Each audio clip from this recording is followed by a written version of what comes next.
Bom dia, boa tarde, boa noite, oitavo ano. Tudo bem com vocês? Vamos começar mais uma aula, dessa vez uma aula de artes. Vamos continuar falando sobre a arte egípcia, que foi o nosso conteúdo da aula passada. Como é que vocês estão? Eu espero que todos vocês estejam bem. Estão tendo um ótimo final de semana. O professor está falando sozinho, não tem nem como vocês me responderem. Mas enfim, pessoal, eu espero que vocês estejam bem aí, se estiverem assistindo durante a semana, que estejam tendo uma ótima semana e se estiverem assistindo durante o final de semana, que estejam tendo um ótimo final de semana.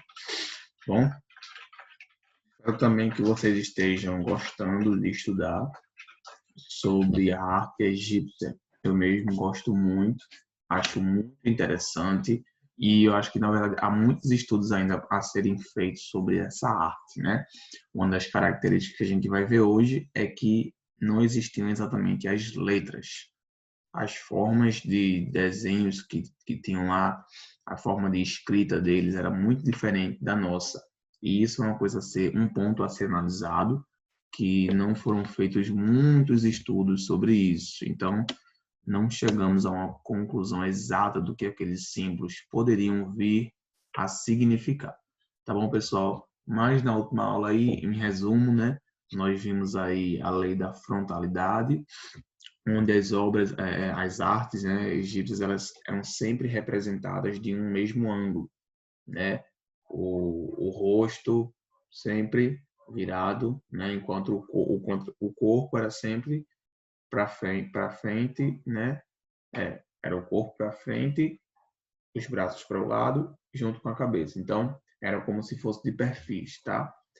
Frente, lado, o corpo para frente e os braços para o lado, junto com a cabeça. Então, todas as obras egípcias, esculturas, tinham sempre essa mesma representação, esse mesmo ângulo.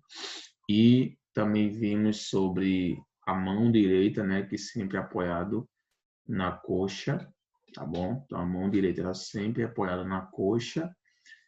Esse detalhe aí talvez representasse uma hierarquia, né? Tinha sempre uma simbologia, né, pessoal? Que, como eu falei para vocês, foram feitos muitos estudos, mas não conseguimos chegar a uma conclusão, né? A concluir o que exatamente aquilo significava, o que exatamente aquilo queria dizer. São várias teorias que as pessoas dizem aí, mas não conseguimos chegar em um consenso, porque eram culturas diferentes, né? Talvez fosse pela questão da hierarquia. É o mais provável. De qualquer forma, vamos continuar hoje, vamos ver outras características interessantes sobre egípcia. Eu encontrei um material bem legal aqui também sobre os templos. E, gente, por incrível que pareça, apesar daquele período que é um período assim muito antigo, né? Não tinha essa tecnologia que a gente tem, mas eles já estavam muito avançados, pessoal, porque as pirâmides mesmo foram uma tecnologia que, não uma tecnologia, né, mas foram uma estrutura, uma engenharia que até hoje ela é estudada, para vocês terem uma ideia. Eu me pergunto como é que eles chegaram a pensar em fazer algo daquele tipo. Eu vou mostrar para vocês o porquê a pirâmide ela é tão interessante. Tá? Muita gente não sabe a história, a composição das pirâmides, mas tem muita coisa interessante. Vocês vão ver quando a gente for estudar a arquitetura egípcia, tá bom? Mas exatamente isso aí vocês veem na aula de história, né? Aqui a gente só vai ter vai dar só uma pincelada sobre a arte mesmo, tá? Mas essa questão aí do contexto histórico vocês vão ver certamente na aula de história, ok? Então deixa eu mostrar para vocês aqui algumas das características.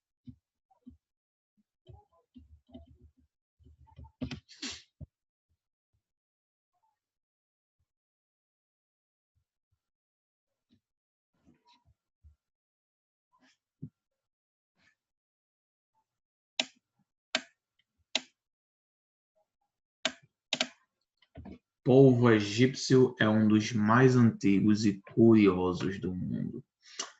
Tanta coisa para ser descoberta, né, gente? Tanta coisa que não foi descoberta ainda. O povo egípcio é um dos mais antigos e curiosos. Tem tanta coisa para a gente estudar. Vocês não fazem ideia. A arte egípcia é uma das expressões artísticas das antigas civilizações que são mais apreciadas até os dias de hoje. É considerada a arte egípcia toda expressão feita no Egito. Isso a gente já viu, né? Seja pintura, esculturas, arte decorativa, arquitetura, outras formas. As obras da arte egípcia eram muito ligadas à religiosidade desse povo. Então, a maioria, assim também como é na arte rupestre, certamente vocês estudaram já, a arte rupestre, a arte era muito ligada à questão da religiosidade, tá? Rituais, a simbologia que eles tinham, e isso também dificultava um pouco a interpretação por parte dos estudiosos, porque muitas simbologias que eram usadas naquele período não tem como ser decifrado, pessoal. Como é que eu posso exemplificar isso para vocês? Hoje nós utilizamos, por exemplo, letras. Naquele tempo eles não usavam letras. O alfabeto deles era representado por símbolos, imagens, tá bom? Só que para chegar a uma conclusão do que esses símbolos e imagens representavam, era necessário que fosse feito um estudo de comparação. Eles comparavam para que pudessem, sei lá, comparar um símbolo e saber o resultado daquele símbolo em português. Por exemplo, esse símbolo aqui, digamos, esse símbolo aqui, eu estou inventando aqui, tá, gente? Só uma hipótese. Esse símbolo aí para eles representaria a letra A para nós. Professor, como é que a gente iria chegar nessa conclusão? Simples, pessoal. Eles iriam fazer comparações.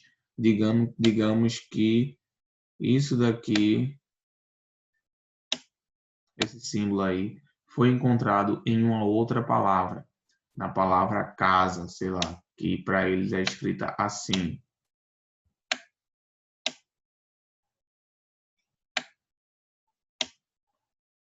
Pronto, então quer dizer que esses dois símbolos aqui, eles representam a letra A. Por quê? Porque foi feita uma comparação de onde eles estavam presentes. Entendeu? Então, todo esse tipo de estudo antigo, ele é feito através de comparações. Comparam aquilo com outras, em outras colocações e ocasiões. Então, só que não tem como chegar exatamente a uma conclusão. Porque os símbolos eram muito complicados, a simbologia, os rituais, como a gente viu aqui. Deixa eu compartilhar novamente aqui para vocês. Então, como a gente pôde ver aí, pessoal, grande parte das obras egípcias eram ligadas à religiosidade daquele povo, né? A gente sabe que o povo egípcio era um povo muito religioso, tinha seus próprios deuses, seus próprios rituais, suas próprias tradições, né? Tinha um faraó, que era a autoridade suprema no quesito de religiosidade, de império, enfim. Então, a boa parte dessas obras eram religiosas, tá bom? Em homenagem aos deuses egípcios. As obras representavam ainda eventos políticos, por isso o faraó é uma das figuras mais vistas na obra de arte desse povo. Então, como eu falei para vocês, o faraó seria como se fosse o presidente, tá? Só que além de um envolvimento político, o faraó ele tinha envolvimento com essas questões religiosas, ele era o maioral, vamos dizer assim, né? Ele era o representante daquele povo egípcio ali.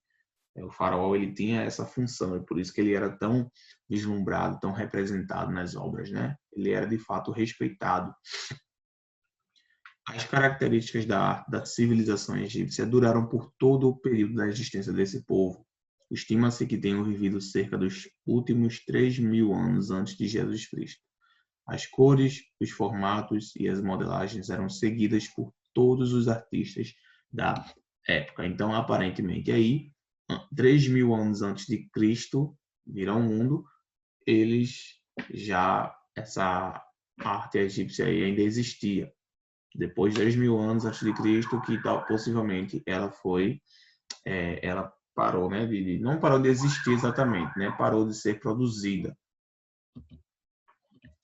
As cores eram muito utilizadas por esse povo e elas eram obtidas através de extração de produtos minerais e misturas. Além de dar beleza às peças e pinturas, as cores tinham significados próprios. Isso aí a gente já viu, né, pessoal? Que as cores para eles, além de serem extraídas de fontes naturais, elas também tinham uma simbologia, ou seja, de acordo com a cor utilizada em uma pintura, o autor ele queria expressar um sentimento específico, como a gente viu aí, o preto, que estava ligado ao que? À morte, né? O preto era ligado à morte, então se tinha uma obra, uma escultura, uma pintura com a cor preta, então já tinha um tom meio negativo, né? Já tinha um tom meio de morte, já tinha um tom meio, né, mais sombrio, entendeu? Então as cores para eles representavam muitas coisas. O azul, né? Paz, céu, felicidade, né? O branco, que era obtido do cal, representava verdade, pureza, etc. Outras cores muito utilizadas na produção da arte egípcia foram o vermelho, amarelo, verde e azul. Todas eram extraídas de materiais da natureza e utilizadas de acordo com suas características e crenças. Então, como eu falei, pessoal, até as cores mesmo, elas tinham essa representação para eles, né? Representavam a sua religiosidade, representavam seus sentimentos. Então, a gente vê que, apesar da antiguidade desse povo, eles já tinham uma noção de arte. Porque o que é que a gente tem estudado desde o começo, quando a gente começou a falar de arte? Que arte, ela é o quê? Ela é uma manifestação de sentimentos. É uma expressão de sentimentos, de pensamentos. Então, às vezes, você não consegue expressar tal coisa com palavras, ou até mesmo escrevendo, mas você consegue expressar mostrando com uma pintura, com uma dança. Como eu já falei, tem muita gente que quando fica irritado ou feliz, dança por algum motivo. Né? Dança porque acha que aquela dança, ela alivia, ela expressa o sentimento. E isso é verdade, isso não é mentira, isso é fato. A dança ela é uma representação artística, então ela pode ser usada para expressar um sentimento. Isso é diretamente ligado ao nosso cérebro, a forma de expressão, a forma de você expressar o seu sentimento. Então, mesmo sendo povos antigos, eles tinham essa noção de arte, né? Eles sabiam o que era a arte. Eles conseguiam expressar seus sentimentos, seus pensamentos, através das cores, através das curvas, através dos traços. Então, eles já tinham essa noção. Né? Pode ter muita gente que pode pensar, não, mas a arte só surge depois. Não. A arte existe desde o começo do mundo. Desde o começo do mundo nós vemos arte, desde o começo do mundo. Por quê? Porque desde o começo do mundo as pessoas expressam seus sentimentos através de diversas manifestações. Pronto, então aqui, continuando, a estátua é uma das representações da arte egípcia. A estátua, pessoal. Na verdade, a arte egípcia ela é mais, de fato, representada pela estátua, pela escultura. Tá? Temos muitas pinturas, mas a maior parte em si são estátuas. Tanto que você, se visitar algum desses períodos antigos, em alguns museus de arqueologia, alguns museus do Egito, você vai perceber que a maior parte das exposições artísticas são, de fato, estátuas. Poucas pinturas, você vai encontrar mais estátuas. Pronto, a lei da frontalidade a gente já estudou, né? Já sabemos que eles representavam as pessoas sempre com o rosto de lado, a mão e o braço também, e o corpo de perfil. Era sempre dessa forma. Então, uma das mais conhecidas formas de expressão da arte egípcia eram as pinturas. Elas são encontradas em vários locais onde essa civilização viveu. As pirâmides do Egito, por exemplo, são repletas de pinturas e cores que já se desgastaram por conta da ação do tempo. As imagens remontam às histórias dos faraós, né? E, consequentemente, períodos da história desse povo. As pinturas deixam claro a devoção do povo pelos faraós, que era visto como um deus na terra. Por isso, nas pinturas, ele é sempre a maior das figuras. Inclusive, eu mostrei para vocês uma escultura com 3 pessoas, né? E no meio tinha uma pessoa com a mão sobre a coxa. Essa pessoa é justamente o faraó. E quando a gente olha o tamanho dela, ela normalmente é maior do que o restante. Né? Isso não é por coincidência, isso não é... Não, pessoal, isso aí tem um motivo. E o motivo disso aí é porque o faraó, como a gente está vendo aí, ele era a maior representação ali no meio daquelas pessoas, tá? Ele era a maior representação. Então, não é por coincidência, porque o faraó, como ele era muito adorado pelas pessoas, era visto como um deus, então as pessoas sempre engrandeciam-no. Ele sempre era visto como uma figura maior, certo? Mas uma das mais fortes características estéticas das pinturas da arte egípcia é chamada de lei da fatalidade. As representações das pessoas são feitas da seguinte forma: os olhos, o peito e os ombros são representados de frente, enquanto a cabeça e as pernas ficam de lado. Os olhos são vistos de frente, pois acredita-se que essa era a maior característica das pessoas. A gente falou sobre a lei da fatalidade, mas eu não expliquei para vocês o motivo disso daí. Né? Eu expliquei que é uma característica da arte egípcia, mas não expliquei o motivo pelo qual eles fazem as pinturas dessa forma. As representações das pessoas são feitas de seguinte formas: os olhos são vistos de frente, pois acreditava-se que essa era a maior característica das pessoas. Então, os olhos para eles era a maior característica. Talvez os olhos representassem algo sagrado para eles, não sei. Essa forma de mostrar o corpo só permitia 3 pontos de vista: de perfil, de frente e de cima. Acreditou-se por muito tempo que essa forma de pintar as pessoas se dava à falta de técnicas dos artistas. Porém, hoje acredita-se que essa técnica era utilizada para mostrar o máximo possível o corpo humano. Eu sou um dos que acredita que essa técnica não foi por falta, a sua constância não foi por falta de outras técnicas. Considerando que, como eu já falei para vocês, o povo egípcio, ele na verdade era muito inteligente. Tanto é que a estrutura das pirâmides, gente, a gente não vai focar muito nisso aqui, vou falar um pouco sobre isso, porque é arte. Mas eu acho que na aula de história vocês vão ver isso com mais abrangência, né? Vocês vão ver isso de forma mais detalhada, de um pouco mais abrangente. Aqui eu vou dar apenas uns detalhes sobre a questão artística, mas o povo egípcio era muito inteligente, pessoal. A estrutura, a composição das pirâmides não é apenas pilha sobre pilha, não é tijolo sobre tijolo, não é apenas isso, pessoal. Não é apenas isso. É uma constituição matematicamente calculada. Perfeitamente calculada, gente. Um errinho ali e desestabilizaria toda a estrutura interna da pirâmide.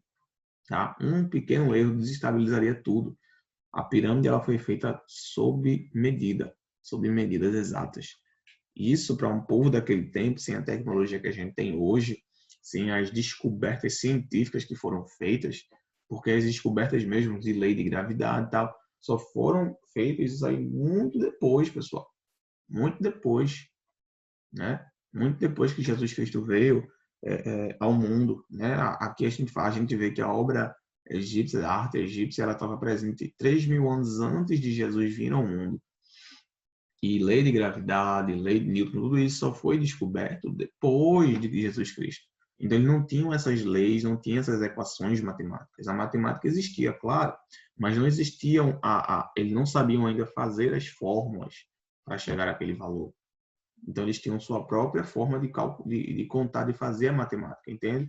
Então, é muito interessante isso, considerar que aquele povo não tinha acesso a essa tecnologia que a gente tem e ainda assim conseguiam fazer tudo isso. É impressionante, pessoal. É simplesmente sem palavras. Não tem como você descredibilizar essas pessoas. Não tem como. Eles eram muito inteligentes. Então, certamente não foi por falta de técnicas diferenciadas. Certamente não.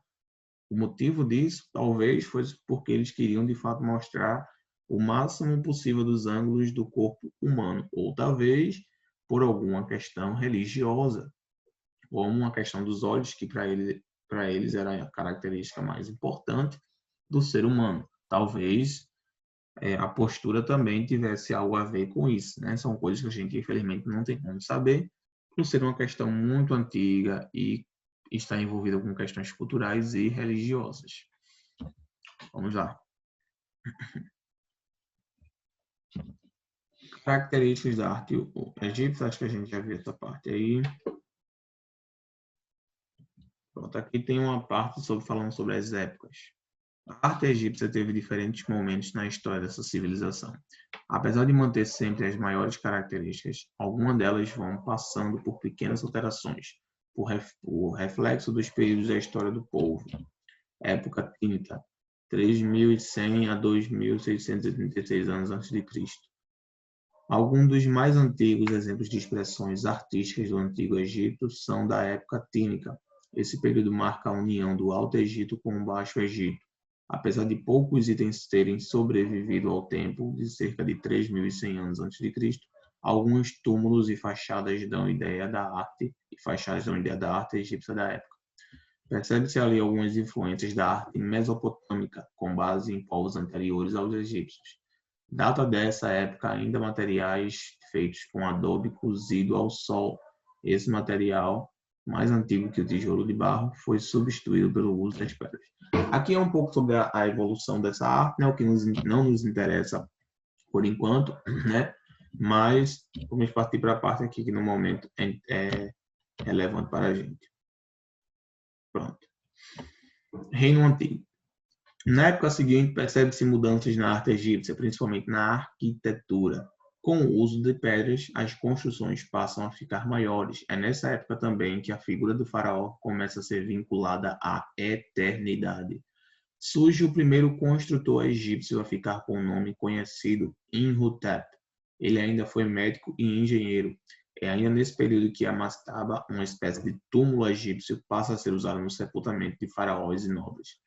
Os túmulos inicialmente tinham formatos retangulares ou de pirâmide trancada. Mais tarde, com o desenvolvimento do Egito, surgem as famosas pirâmides faraônicas de Gizé, cujo complexo abrange as pirâmides de Khafre, Kelps e Miquerinos, além da esfinge de Gizé.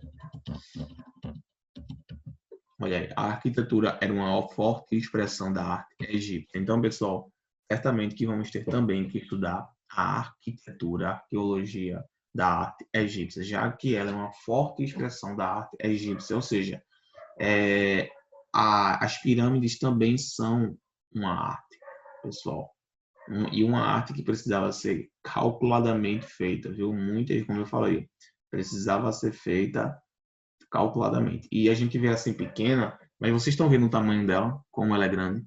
Olha o tamanho das pessoas aqui, ó. Muita gente pensa que pirâmides são pequenas, mas não são, pessoal. Pirâmides são gigantes. Olha o tamanho desse pessoal aqui, gente. Olha o tamanho disso aqui. Olha para cá. Vê quão pequeno eles são, considerando o tamanho da pirâmide. Se a gente comparar aqui, a gente fizer uma comparação, a gente vê que não chega nem perto. Imagina essa daqui, quão grande deve ser, hein? Gente, é muito grande, gente. É muito grande. É quase o tamanho de um prédio aí. É muito grande mesmo, tá? E para fazer essa estrutura aí tem que ser calculado, certo? Apesar das construções monumentais datadas desse período, é nesse mesmo tempo que surgem as estátuas-retratos. As proporções das estátuas tornam-se mais reais e as figuras passam a ter maiores semelhanças com os humanos. As estátuas da arte egípcia estavam quase sempre nas mesmas posições, de pé, com o pé esquerdo à frente, ou sentados com o braço direito sobre as pernas, mais especificamente sobre as coxas. E mais tarde surgem as estátuas sentadas de pernas cruzadas. Outra característica dessa época é que as estátuas masculinas tinham cores mais escuras, enquanto as femininas tinham cores mais claras. Eram usadas na composição das estátuas granito, basalto, calcário, alabastro, xito e diorite. Então essa é a composição das estátuas. Gente, agora eu queria mostrar para vocês aqui algumas imagens de fato das pirâmides. Porque, como a gente viu, ela é uma das formas, uma das representações artísticas da arte egípcia.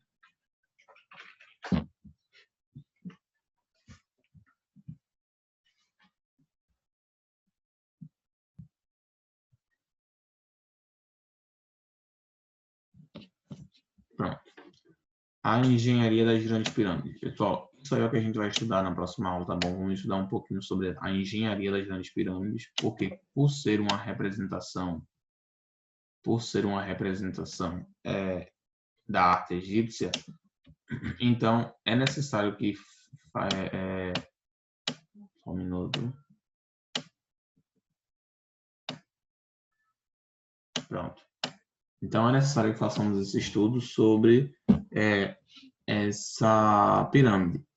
Tá bom, pessoal? É necessário que façamos esse estudo aí porque vai nos ajudar a entender mais como eram feitas. Então, só para vocês terem mais ou menos uma ideia, eu vou colocar aqui a proporção, a questão do tamanho das pirâmides. Quão alta eram as pirâmides? Só para a gente ter mais ou menos uma ideia. Ó, durante a construção, a Grande Pirâmide tinha originalmente 280 côvados egípcios de altura, 146 metros. Mas com erosão e vandalismos, a sua altura atual é de 138,8 metros. Cada lado da base tinha 440 côvados, ou 230 metros de comprimento. Gente, elas são enormes, tá? Elas são enormes. Vamos ver aqui a altura da Torre Eiffel e fazer uma comparação. Claro que não chega nem perto, né? A Torre Eiffel certamente é bem maior, mas... Gente, a Torre Eiffel tem 300 metros, tá? A Torre Eiffel tem 300 metros de altura. E a pirâmide tinha 146 metros, ou seja, metade da altura da Torre Eiffel. Será que é grande? E a gente pensava que era, né?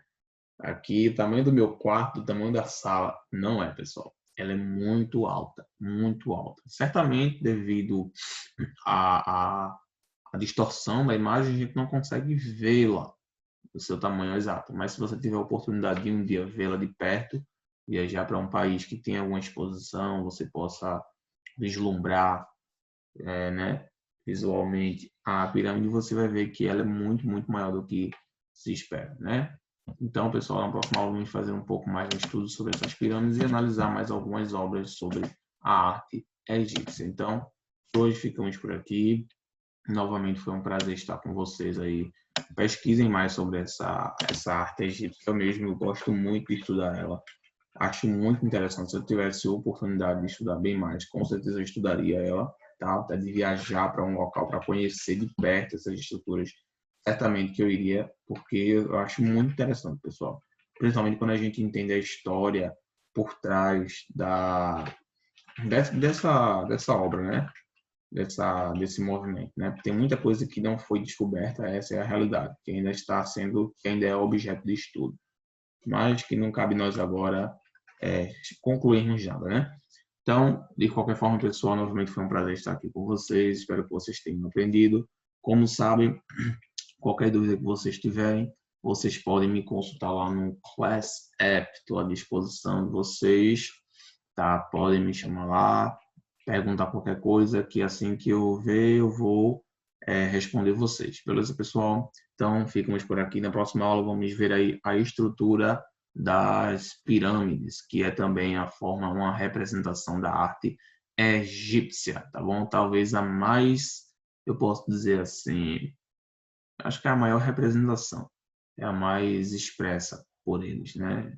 Até porque eles começaram a incluir aí o faraó, que era visto como um deus para eles. Então, na nossa próxima aula, esse será o conteúdo, tá bom? A análise interna das pirâmides. Também vamos comparar algumas outras e o tamanho delas. Vamos comparar com com alguns outros prédios e edifícios, tá bom? Então, tenham uma boa semana, pessoal. Deus abençoe vocês. Espero vocês na próxima aula. E como sempre, estudem e até a próxima aula. Tchau, pessoal.